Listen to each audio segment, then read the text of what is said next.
Hello everyone. सो अभी हम start करने वाले हैं नेक्स्ट पार्ट जो कि है हमारा डिमांड कर्व जो होता है उसके रिगार्डिंग। जैसे अभी हमने देखा increase decrease and expansion contraction, तो अभी हम देखने वाले हैं movement along the demand curve versus shift in demand curve. Okay, चलो 1.9 हो गया था हमारा, अभी देखते हैं 1.10।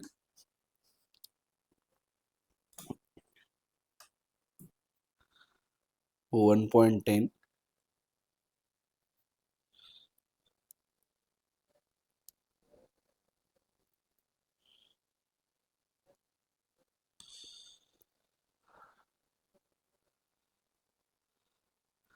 Movement along the demand curve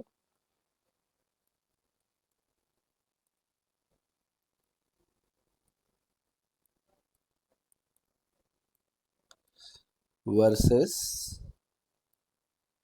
shift in demand curve।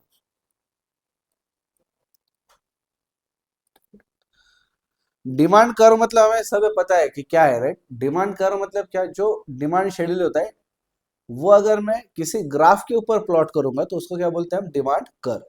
तो ये जो डिमांड कर्व है ये कभी कभार चेंज होता है, जैसे एक पॉइंट से दूसरे पॉइंट पे, दूसरे पॉइंट से तीसरे पॉइंट पे, ऐसा ऊपर नीचे अगर जाता है तो इसको बोलते हैं movement along the demand curve, कि उस डिमांड कर्व के ऊपर ही मूवमेंट हो रहा है।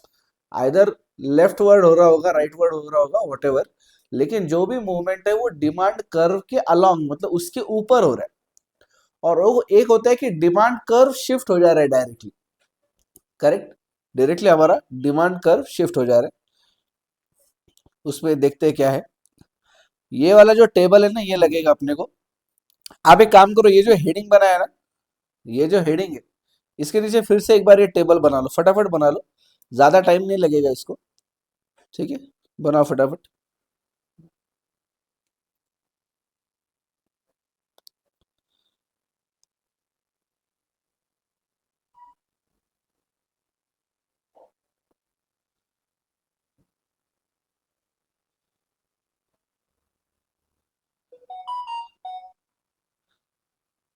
बना लो जल्दी जल्दी, सिर्फ रेफरेंस मत दो कि ऊपर का देख लो करके, ठीक है। सही में बनाओ इसको।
ठीक है, लिख लिया आपने।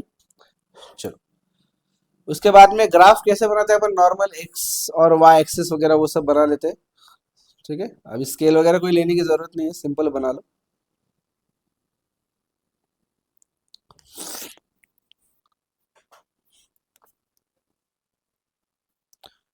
ये थोड़ा सा बड़ा बनाना पड़ेगा। हम ये जो दो सिचुएशन है यही लेंगे इस पे,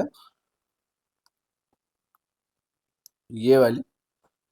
ये थर्ड वाला देखते हैं बाद में, क्योंकि उसमें क्या है, बहुत डिफरेंस है, ग्राफ पे प्लॉट करने में थोड़ा मुश्किल जाएगा वो। तो लेट्स से अगर पॉसिबल हुआ तो बनाएंगे, नहीं तो फिर दो ही बनाएंगे सिर्फ। ओके,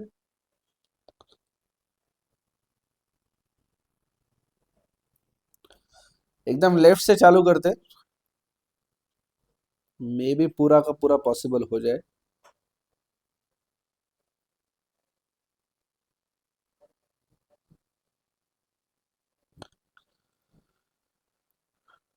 ठीक है, ये कौन सा होता है, ये ये वाई एक्सिस,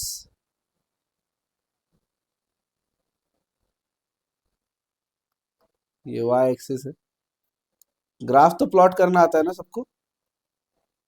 अगर नहीं आता होगा तो हमने जो डिमांड शेड्यूल और डिमांड कर्व, ये हमारा ऑलरेडी हो चुका है ना, market demand schedule, market demand curve, law of demand के वीडियो में हमने देखा था ये सब कुछ। तो वो एक बार देख लो, वहां पे मैंने डिटेल में समझाया है कैसे होता है। मोस्टली आपको आता ही होगा, पर अगर नहीं आता होगा तो फिर वो वीडियो देख लो जाके। ठीक है, ये है एक्स एक्सिस, वो है हमारा वाई एक्सिस। यहाँ पे हमेशा जीरो होता है। लेफ्ट इस पे आएगा प्राइस, इसके ऊपर आएगा नीचे वाले पे डिमांड, मतलब वाई एक्सिस पे आएगा प्राइस, एक्स एक्सिस पे आएगा डिमांड।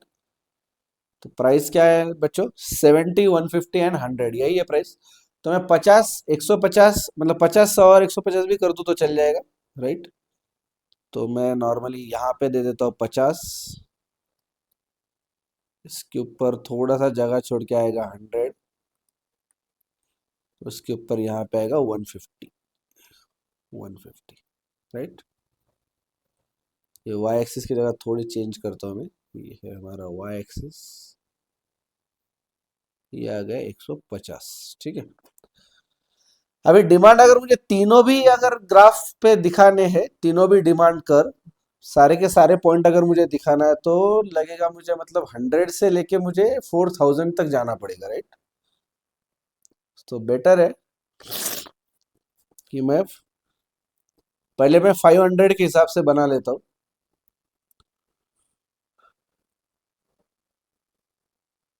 एक अंदाजन मान लो यहाँ पे आएगा 500, फिर यहाँ आएगा 1000, फिर ये आ रहा है 1500, ये आ रहा है 2000, ये आ रहा है 2500, फिर 3000, 3500, और ये है हमारा 4000, ठीक है। 4000 के ऊपर तो नहीं है ना कोई पॉइंट? नहीं, कोई, इतना ही है। और स्टार्टिंग में जो है पहला 0 to 500 में मैं ये प्लॉट कर लेता हूँ, 50, 100 वगैरह, ताकि अपन ये जी एच और आई ये वाले भी पॉइंट दिखा सके, बस उसके लिए। तो इसके लिए हिसाब से समझ लो, यहाँ पे आ रहा है 50, यहाँ पे आ रहा है 100,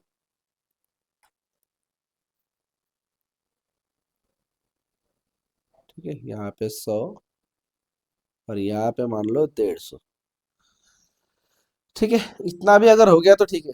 एक्चुअली 150 की भी जरूरत नहीं है, आई थिंक फिर बेटर होगा अपने को 25, 25 के पॉइंट प्लॉट करता हूँ। 25,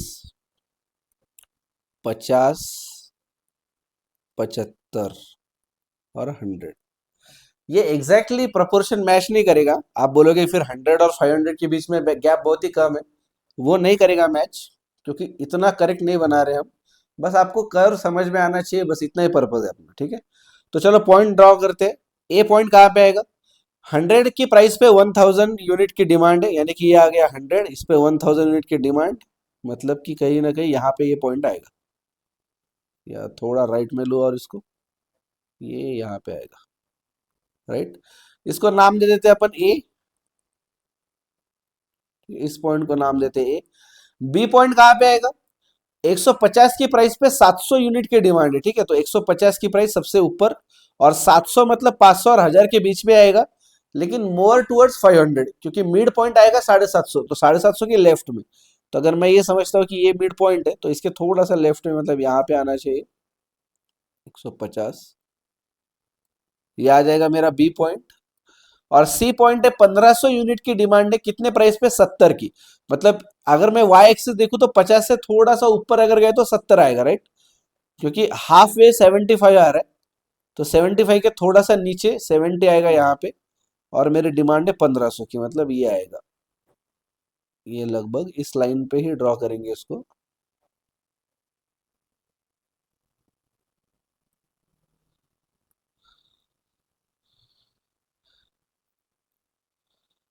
हाँ, ठीक है, ये आएगा सी पॉइंट।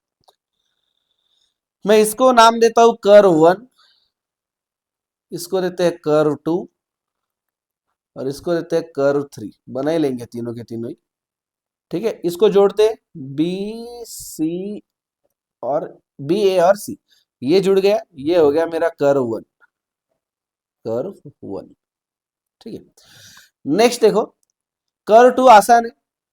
3000 यूनिट की डिमांड है, 3000 यूनिट की कितने प्राइस पे? 100 पे। तो ये आ गया मेरा 100, इसको मैं इधर लेके आऊंगा तो 3000 की डिमांड ये यहाँ पे, this will be the point, exact point, right, ठीक है। चलो ये आ गया, ये पॉइंट है हमारा डी। फिर हमको प्लॉट करना है ई पॉइंट। ई पॉइंट है 2200, 2200 मतलब 2000 और 2500 के बीच में। 2000 और 2500 के बीच में कहाँ पे आएगा? मिड पॉइंट आएगा ये 2250, राइट, 2250। थोड़ा सा इसके लेफ्ट साइड में आएगा 2200, और इस पे प्राइस कितनी है? 150। तो सबसे टॉप पे जाएंगे सर, 150 लेके यहाँ पे, ठीक है। तो ये पॉइंट आ जाएगा ई। और नेक्स्ट हमारा एफ पॉइंट। एफ पॉइंट है 4000 यूनिट, राइट। 4000 यूनिट कितने प्राइस पे? एफ पे। एफ पे देखो प्राइस कितनी है? 70, राइट। मतलब 70 रुपए के प्राइस पे डिमांड कितनी है? 4000। तो लाओ प्राइस पॉइंट वाई पे 70 चाहिए मुझे, 75 के थोड़ा सा नीचे, ठीक है। कितना आ रहा है? 4000, मतलब एकदम लास्ट में आएगा, ये यहाँ पे आएगा करीब करीब, राइट। चलो ये कौन सा पॉइंट है मेरा? एफ, एफ, ठीक है। यहां पे भी ये कर्व आ जाएगा अगर मैं इसको जोड़ देता हूं तो, करेक्ट, इसको जोड़ दिया, ये कर्व आ गया। इसको क्या नाम है? इसको कर्व 2। और एक थर्ड कर्व बनाएंगे, ये कर्व 3। यहाँ पे देखो पॉइंट जी है, जी वहां पे डिमांड कितनी है? 50 और प्राइस कितनी है? 100। तो निकालो पॉइंट कहाँ पे आ रहा है, ये 50 बीच में। ये छोटा सा कर्व आएगा क्योंकि यहाँ पे ना, एक्चुअली थोड़ा एग्जांपल लेते टाइम पे इसको थोड़ा बड़ा लेना चाहिए था, 500, 300, 800 इस टाइप से, बट अब ठीक है, वो टाइम पे अपन ने लिया नहीं। तो 50 जब प्राइस है, सॉरी 100 जब प्राइस है, तो क्वांटिटी डिमांडेड है 50। तो देखो वाई एक्सिस पे ढूंढना है हमें 100, वो है यहाँ पे 100, राइट, यहाँ पे 100 है। और डिमांड ढूंढनी है 50 की, मतलब एक्स एक्सिस पे 50 चाहिए, तो ये 50 आ गया, यहाँ पे आएगा ये पॉइंट। इसको नाम देते हैं जी पॉइंट। उसके बाद में एच पॉइंट है, उसमें 30 यूनिट की डिमांड है, सिर्फ 30 की, और प्राइस कितना है? 150, राइट। 150 पे 30 की डिमांड है, तो 25 के थोड़ा सा बाद में आएगा 30, यहाँ पे आ जाएगा। ये पॉइंट है हमारा एच। और आई 80 की यूनिट, 80 की डिमांड है, मतलब 75 के आगे आएगा, और प्राइस कितना है? 70, ठीक है। प्राइस कितना है? 70, तो ये यहाँ पे आएगा लगभग, ठीक है। यहाँ पे कितना एग्जैक्ट आ रहा है वो इतना मैटर नहीं कर रहा है अपने को, मेनली अपने को जो कॉन्सेप्ट समझना है वो इसके बाद में है, ठीक है। ये अगर ग्राफ हो गए, ठीक है, इस टाइप से ग्राफ बना लो। मैं एक मिनट रुकता हूं मैं, आप फटाफट ये ग्राफ बना लो पहले, फिर इसको डिस्कस करेंगे।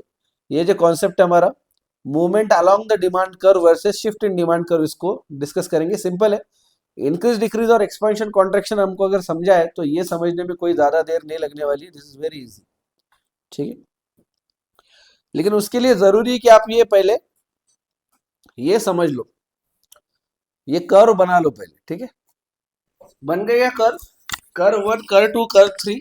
ये थर्ड वाले को हमारा नाम देना बाकी है ना, कर्व 3 नाम दे देते हैं यहाँ पे, कर्व 3।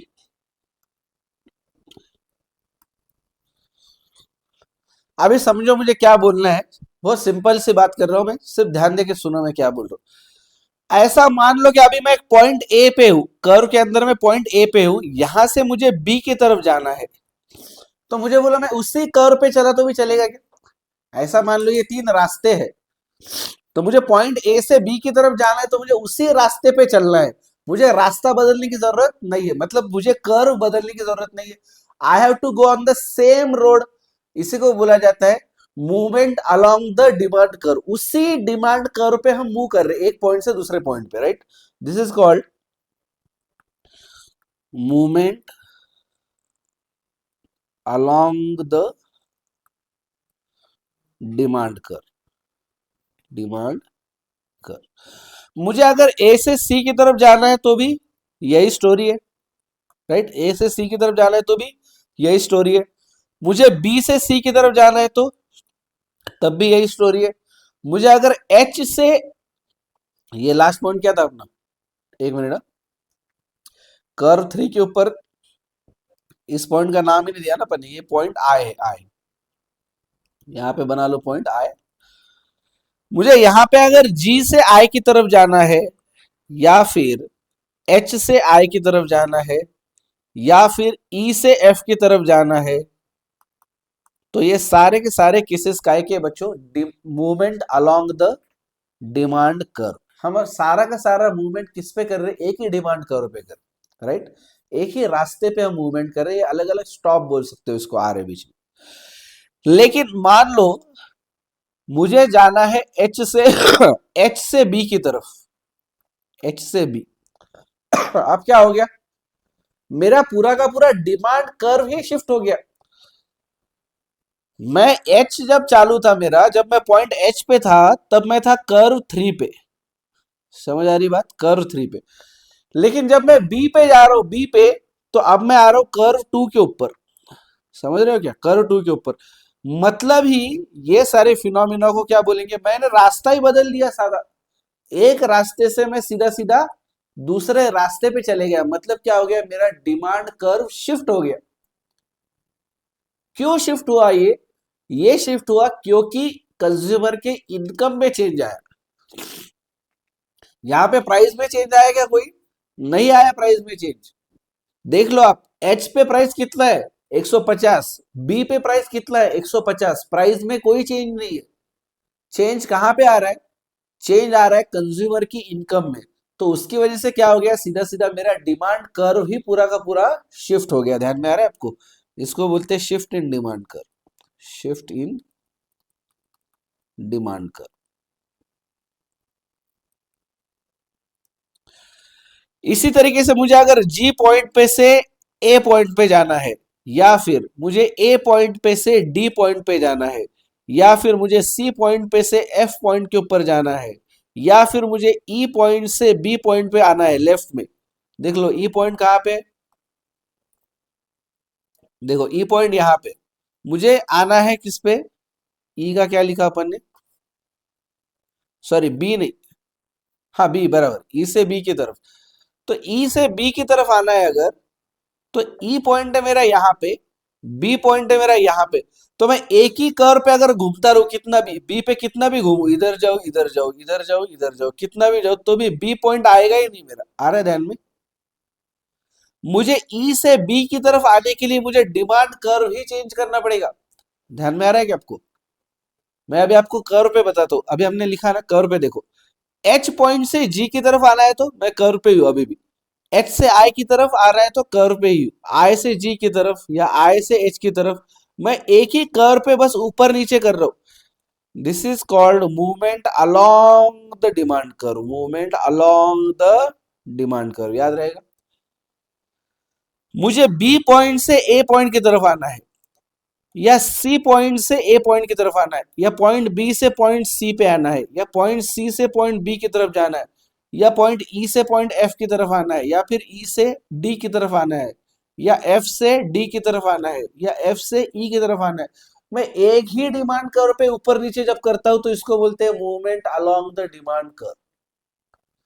और जब मैं एक डिमांड कर्व के ऊपर पॉइंट है और मेरा दूसरा पॉइंट दूसरे डिमांड कर्व पे, मैं एक पॉइंट से दूसरी पॉइंट पे जा रहा हूं, तो इसको बोलेंगे शिफ्ट इन डिमांड कर्व। तो बच्चों जब हम दो पॉइंट की बात कर रहे होंगे और दोनों भी पॉइंट एक ही डिमांड कर्व पे होंगे, तो we will call this as a movement along the demand curve. और जब हम एक जो पॉइंट है हमारा, ये एक डिमांड कर्व के ऊपर है और दूसरा पॉइंट सीधा दूसरे डिमांड कर्व पे, तो उसको बोला जाएगा शिफ्ट इन डिमांड कर्व। यहां पे ये बात समझो कि मुझे ई पॉइंट से बी की तरफ जाना है, ठीक है, ऐसा मैंने डिसाइड किया, ई से किधर जाना है मुझे, बी की तरफ। तो मैं इस डिमांड कर्व पे, यानी कि कर्व 2 पे मैं कितना भी घूम लू, कभी भी बी आएगा ही नहीं, कितना भी कोशिश कर लू, सालों साल, 10-10 साल, 15 साल, 50 साल, कुछ भी कितना भी कोशिश कर लू, मेरा बी पॉइंट आ ही नहीं रहा, because this is not a movement along the demand curve, this is movement that is shift in demand curve. ये डिमांड कर्व ही शिफ्ट हो गया, मुझे कर्व 2 पे से कर्व 1 पे जाना है। आ रहेगा ध्यान में आपको? Getting me? चलो, तो ई से बी की तरफ जाना है मुझे, या फिर लिखो नीचे, मुझे ए से जी की तरफ जाना है, ठीक है, या फिर मुझे सी से आई की तरफ जाना है। ये सारी की सारी सिचुएशन बनेगी मेरी शिफ्ट इन डिमांड कर्व, ठीक है। ये तो सारे एग्जांपल, इससे भी ज्यादा भी बन सकते हैं, ठीक है। तो नीचे लिख लो, शॉर्ट में हम लिखेंगे फटाफट कि इसमें क्या क्या मतलब आ रहा है, ताकि रिवाइज करने में हमें आसानी हो। Here here both the points both the points are on both the points are on same demand curve, same demand curve, correct. यहाँ पे जो जो एग्जांपल लिए हमने, सारे के सारे पॉइंट एक ही डिमांड कर्व पे, therefore if we want to go from one point to another,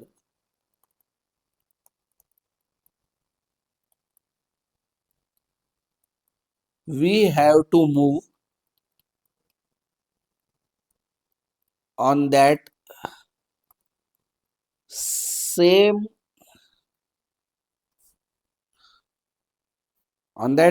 demand curve, on that same demand curve। इसका एग्जाम्पल होगा, ए पॉइंट से गए आप सी पे, या फिर क्या कहते हैं, और क्या ले सकते हैं अपन, ए से सी की तरफ गए, या फिर ई से एफ की तरफ गए,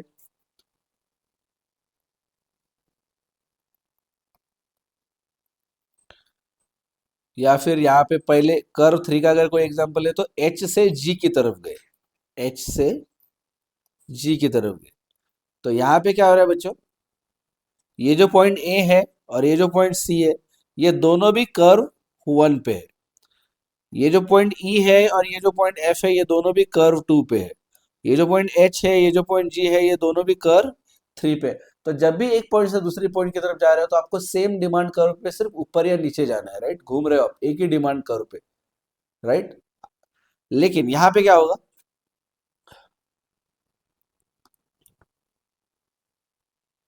here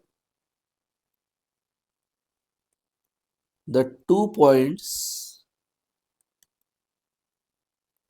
are on different demand curves, correct. यहाँ पे क्या आएगा, डिफरेंट आने वाले, different demand curves. Therefore here, ये अच्छे से लिखो, इससे आपको आगे चल के याद रखना भी आसान जाएगा। ये अच्छे से लिख लो, वर्डिंग वगैरह सेम रखो जैसे मैं रख रहा हूं। Therefore here if we want to go from one point to another,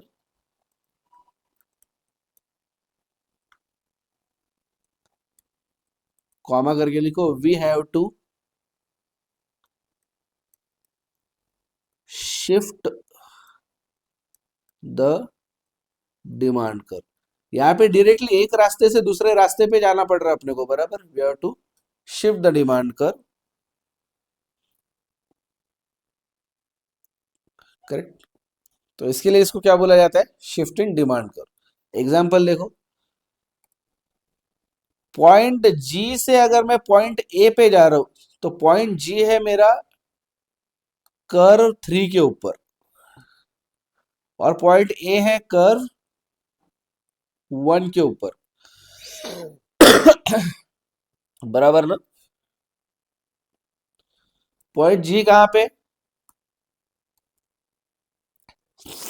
ये रहा पॉइंट जी कर्व 3 के ऊपर, और ए कहां पे, ये रहा पॉइंट ए कर्व वन के ऊपर, तो 3 पे से अगर मुझे 1 पे जाना है मतलब क्या, मैं मेरा डिमांड कर्व ही शिफ्ट कर रहा हूं, मैं उस डिमांड कर्व पे हूं नहीं। सिंपल बात है ना, यहाँ पे कर्व 3 है, यहाँ पे कर्व 1 है, राइट। इधर कर्व 3 आ रहा है, इधर कर्व 1 आ रहा है, मेरा डिमांड कर्व भी चेंज हो जा रहा है ना।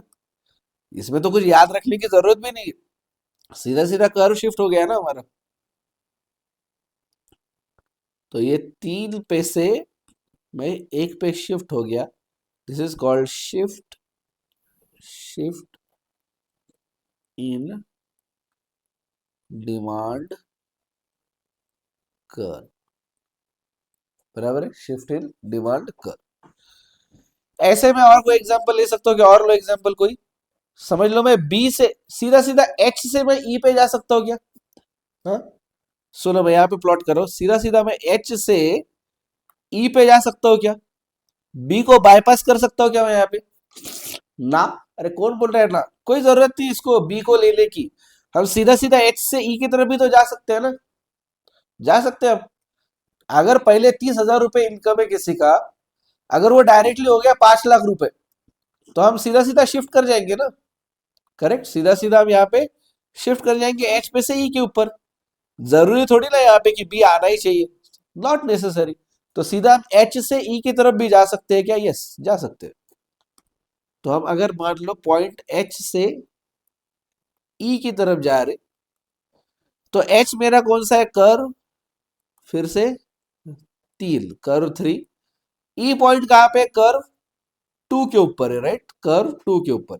फिर से यहाँ पे क्या हो गया, 3 पे से मैं 2 पे शिफ्ट हो गया, करेक्ट। क्या बोला जाएगा इसको? Shift in demand curve. तो सिंपल है, कोई भी क्वेश्चन आता है कभी भी आपको इस टाइप से और आपको पहचानना है, तो आपको देखना पड़ेगा कि दोनों पॉइंट कहाँ पे। अगर वो एक ही कर्व पे है तो आप बोलोगे movement along the demand curve, right. क्या बोलोगे? Movement along the demand curve, right. क्योंकि देखो यहाँ पे क्या हो रहा है, ए और सी ये दोनों भी पॉइंट कहाँ पे? कर्व 1 के ऊपर। ई और एफ ये दोनों पॉइंट कहाँ पे? कर्व 2। और एच और जी ये दोनों पॉइंट कहाँ पे? कर्व 3 के ऊपर। तो यहाँ पे आपका कर्व शिफ्ट हो ही नहीं रहा है, ए भी कर्व 1 पे है, सी भी कर्व 1 पे ही है, ई ये जो पॉइंट है ये भी कर्व 2 पे है, और एफ पॉइंट भी कर्व 2 पे है, एच भी कर्व 3 पे है, जी भी कर्व 3 पे, दोनों भी मतलब दो दो पॉइंट, दोनों भी अगर एक ही कर्व पे अगर है तो movement along the demand curve. अगर अलग अलग पॉइंट पे है तो, सॉरी अलग अलग कर्व के ऊपर है तो शिफ्ट इन डिमांड कर्व। इसका रीजन क्या होगा? रीजन, कभी कभार क्वेश्चन में ग्राफ वगैरह नहीं आएगा, कभी कभार क्वेश्चन में वर्डिंग आएगी। एग्जांपल लेंगे आपको कि प्रोडक्ट ए जो है उसकी डिमांड चेंज हो गई, आपको बोलेंगे कि पहले 50 थी अभी 70 हो गई, उसका आपको रीजन देंगे। प्रोडक्ट ए की डिमांड पहले 50 थी अभी 70 हो गई क्योंकि उसकी प्राइस गिर गई। आप बोलेंगे बताओ इससे क्या होगा, शिफ्ट इन डिमांड कर हो गया या मूवमेंट अलोंग द डिमांड कर हो गया? तो बच्चों बहुत सिंपल है, अगर प्राइस की वजह से कोई भी चेंज आता है तो उसका एक ही कर्व बनता है। हमने अभी भी देखा, देखो आप एग्जाम्पल में देखो, ये जो है कंज्यूमर का इनकम 1 लाख रुपए पर मंथ, इतना जो पार्ट है हमारा,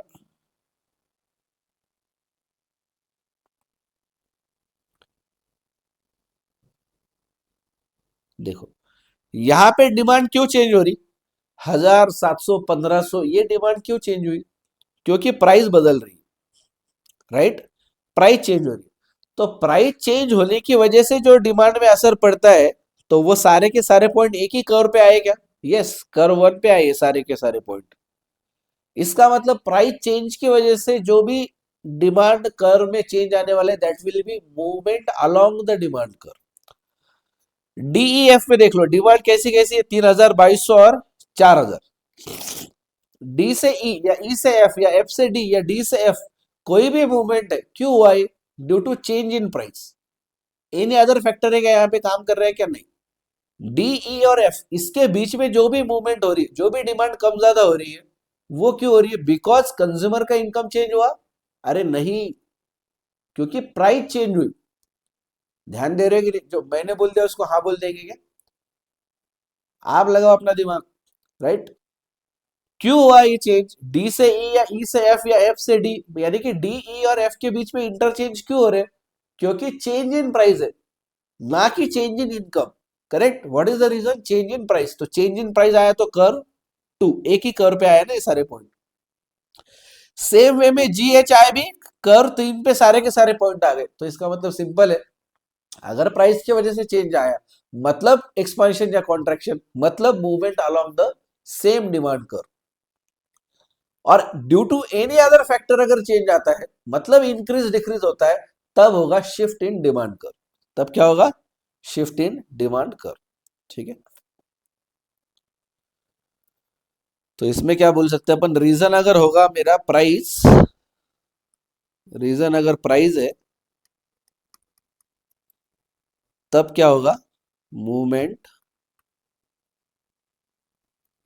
अलोंग द डिमांड कर्व। और रीजन होगा एनी अदर डिटर्मिनेंट, तब होगा शिफ्ट इन डिमांड कर्व। ठीक है, ये लिख लो फटाफट, अपन एक समरी बना लेंगे and then we will stop, right.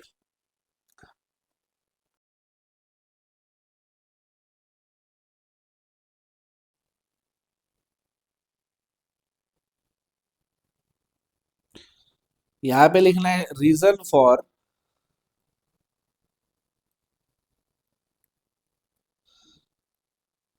Change in demand.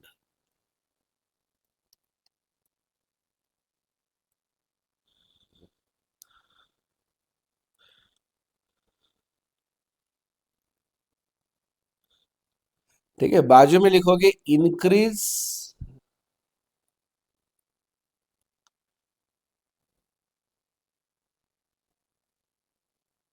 Increase decrease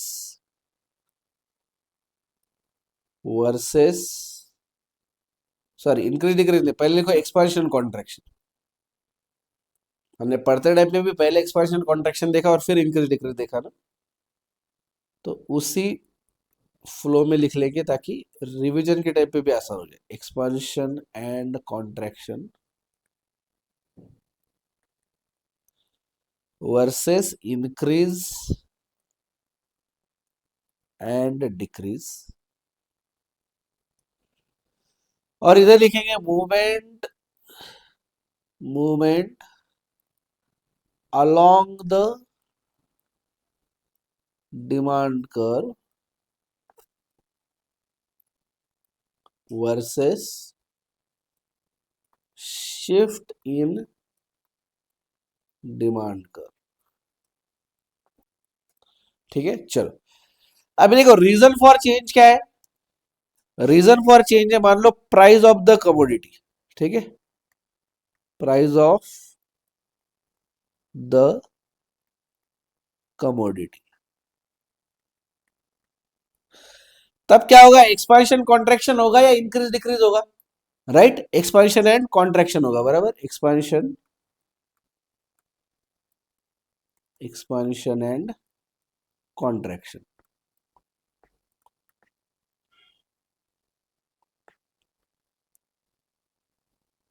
contraction.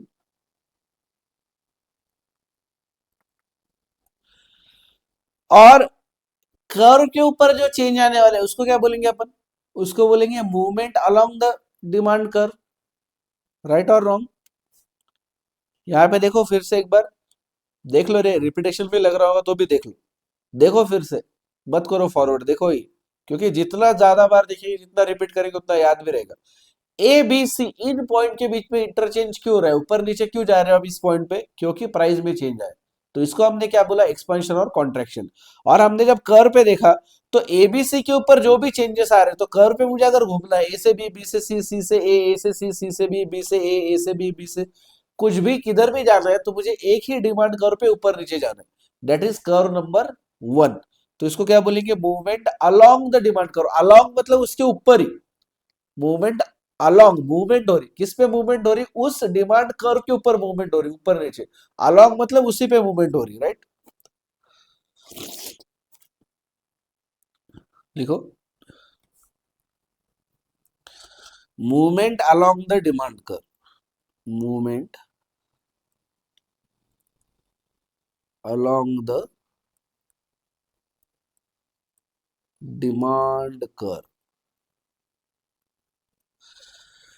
और अगर एनी अदर रीजन है, एनी अदर रीजन, और वापस से हमें याद रहे इसलिए यहां पे फिर से लिखेंगे हम एनी अदर रीजन को, साथ साथ लिखो including, any other reason including, या एनी अदर डिटर्मिनेंट करो, रीजन से बेटर है any other determinant,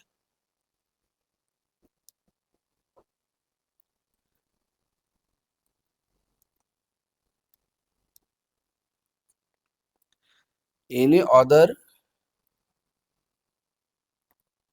determinant including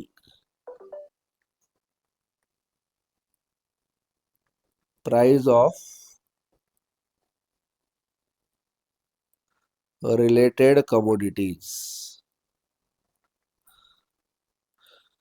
correct, क्यों लिख लिया आपने को ये हमेशा हर बार, क्योंकि एक रीजन प्राइस है, तो सिर्फ प्राइस अगर याद रहेगा ना तो सिर्फ प्राइस पढ़ के तुरंत अपन बोल देंगे एक्सपेंशन कॉन्ट्रैक्शन। तो हमें पढ़ना है प्राइस के आगे क्या है, प्राइस के आगे द कमोडिटी है या फिर रिलेटेड कमोडिटी है।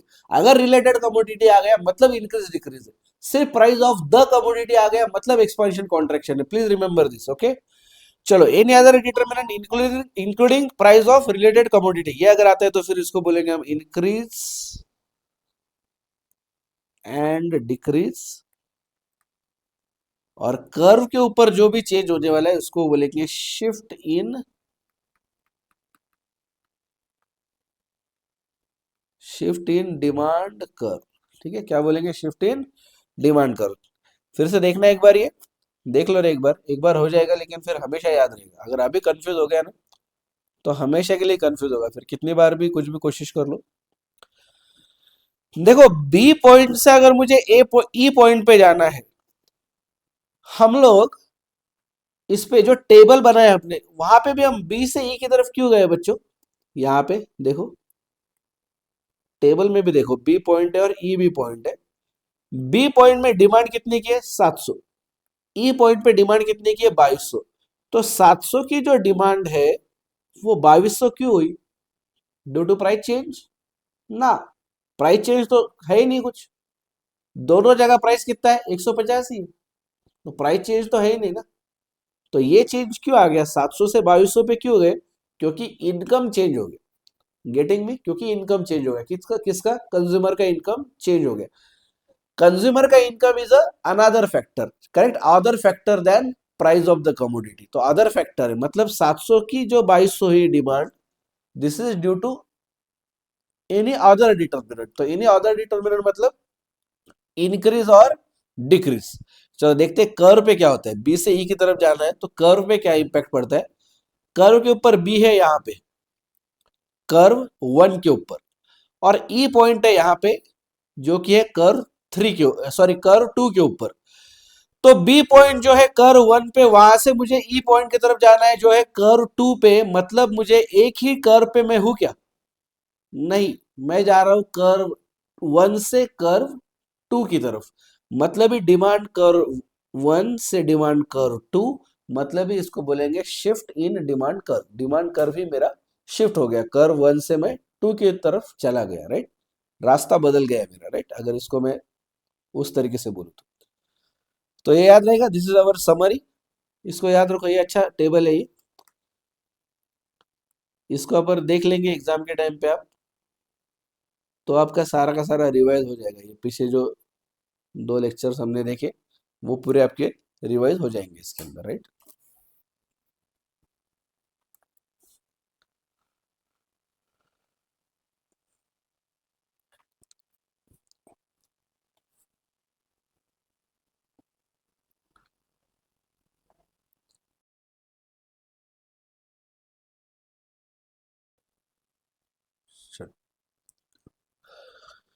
तो इसके साथ साथ क्या क्या देख लिया आपने अभी तक? पूरा मीनिंग ऑफ डिमांड देख लिया, डिटर्मिनेंट्स ऑफ डिमांड देख लिया, उसके बाद में लॉ ऑफ डिमांड देख लिया, उसके बाद में लॉ ऑफ डिमांड के हमने रैशनल देखे, रैशनल यानी कि लॉजिक्स, उसके साथ साथ हमने उसके क्या बोलते हैं एक्सेप्शन भी देख लिए, हमने डिमांड शेड्यूल और डिमांड कर्व और मार्केट डिमांड शेड्यूल और मार्केट डिमांड कर्व ये भी देख लिया, हमने देखा एक्सपेंशन और कॉन्ट्रैक्शन इन डिमांड, हमने देखा increase and decrease in demand, उसके साथ साथ हमने देख लिया movement along the demand curve versus shift in demand curve, ये भी हमारा हो गया, राइट।